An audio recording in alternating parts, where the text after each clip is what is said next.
Hello and very happy to see you on our channel. Today we give you a piece of breaking news from British news magazines. Prince Philip insists Meghan and Harry decided to chase faux celebrity and the almighty dollar. Meghan Markle failed dismally as a royal.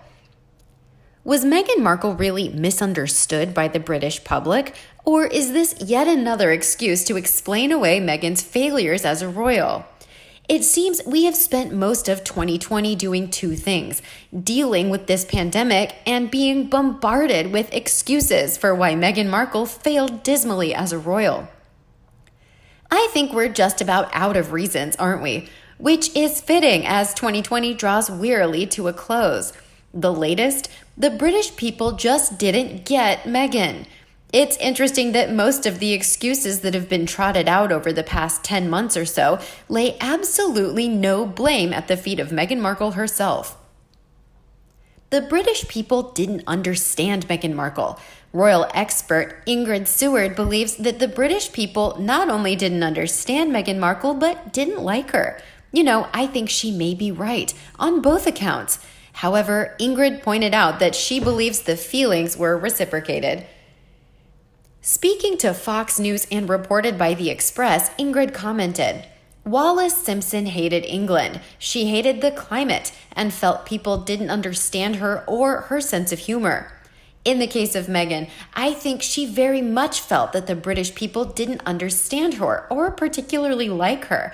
And I don't think she was a great fan of England either."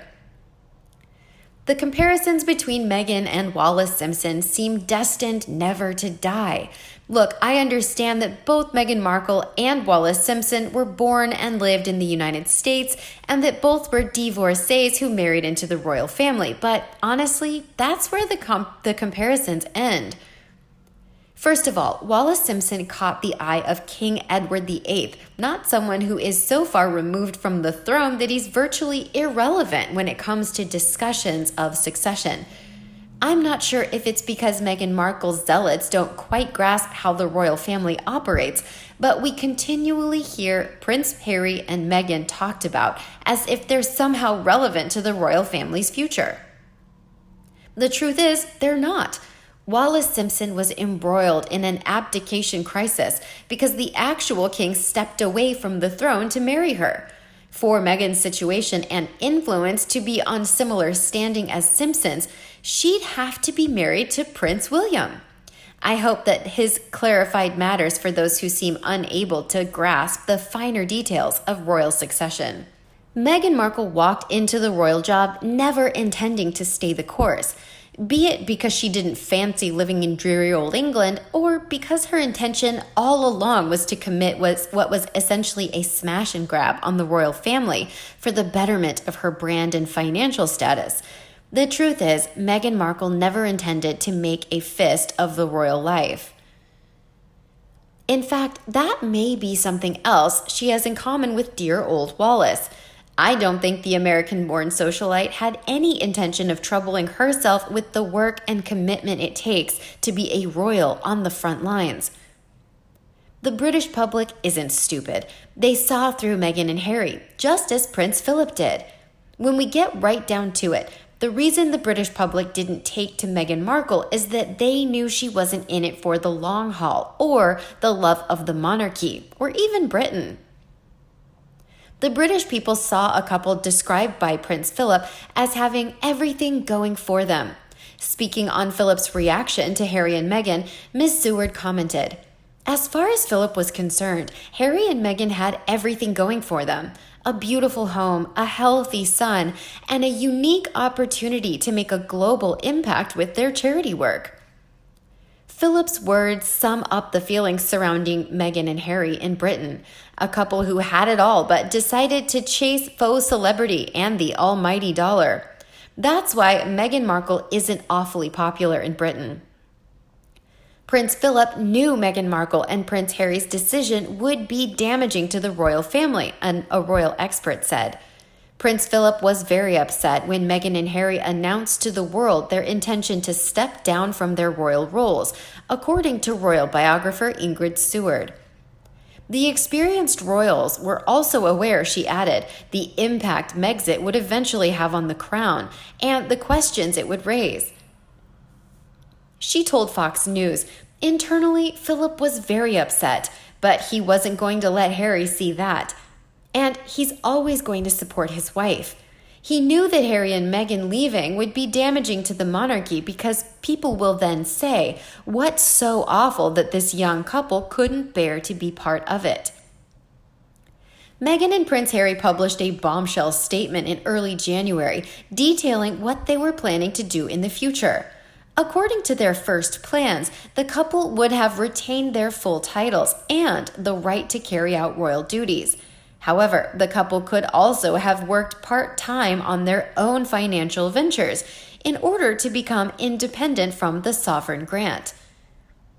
During the meeting taking place at Sandringham a few days after this announcement, however, much of the Duke and Duchess of Sussex's plans had to change. The Queen, Prince Charles, and Prince William could not agree on a half-in, half-out solution. This meant Meghan and Harry stepped down entirely as working royals and relinquished the use of their Royal Highness styles, as well as their well-oiled brand, Sussex Royal. Prince Philip was at Sandringham during the meeting.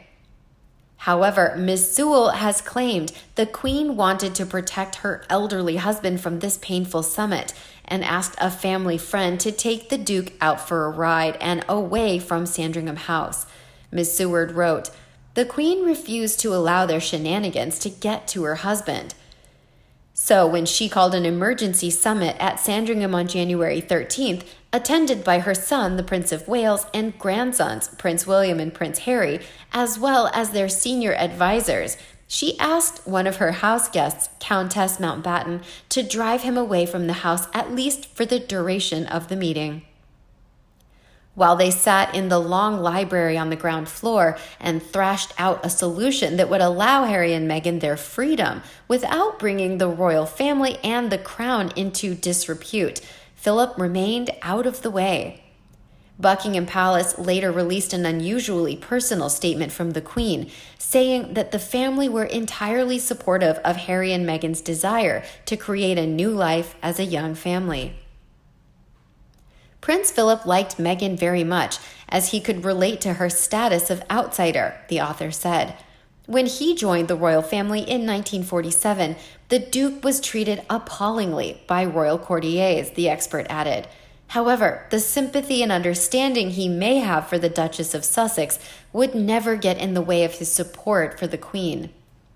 Ms. Seward said, "I think that Philip really understood that Meghan was going to find royal life difficult, and he was supportive of her. He will always support the Queen. Harry and Meghan had their own agenda, really. For Philip, he felt that if it's what they want to do, then that's what they must do. But they will always have to face the consequences." Perhaps Meghan saw Harry as a ticket to fame and fortune.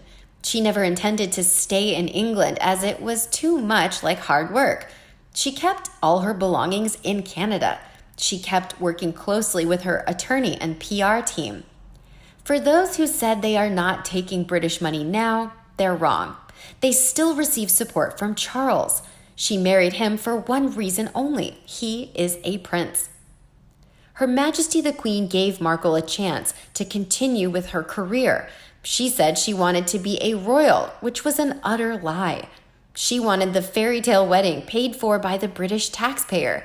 The expensive clothes, again, paid for by the British taxpayer. The status is given to her by the Queen. They run off and live the royal title not earned in any way. You don't need to be from the UK to understand how this woman ripped off the country. She created hostility by all the lies and deceit she and Harry created of their own doing and got bad press and reputation because of how she treated the people of the UK. Harry's popularity plunged to an all-time low, so not just she got treated, in their opinion, certainly not the UK public opinion, badly. Meghan is the vulgar, crass, low-class version of Wallis Simpson. Wallis was a socialite. rich, sophisticated, an educated young woman moving in British high society circles with her second husband. Wallis was in a totally different league than Meghan. After the abdication, the Duke and Duchess of Windsor remained respectful of the royal family without any brazen attitude, a la Meghan. Beyond nationality, they have nothing in common. How about you? What do you think of Prince Philip insisting Meghan and Harry decided to choose Faux Celebrity and the Almighty Dollar? Please let us know in the comment section below. Don't forget to like and share with your own followers. And as always, subscribe to our channel for all the latest news on the royal family, Meghan Markle, and Prince Harry right here. Thanks for watching, and we'll see you in the next video.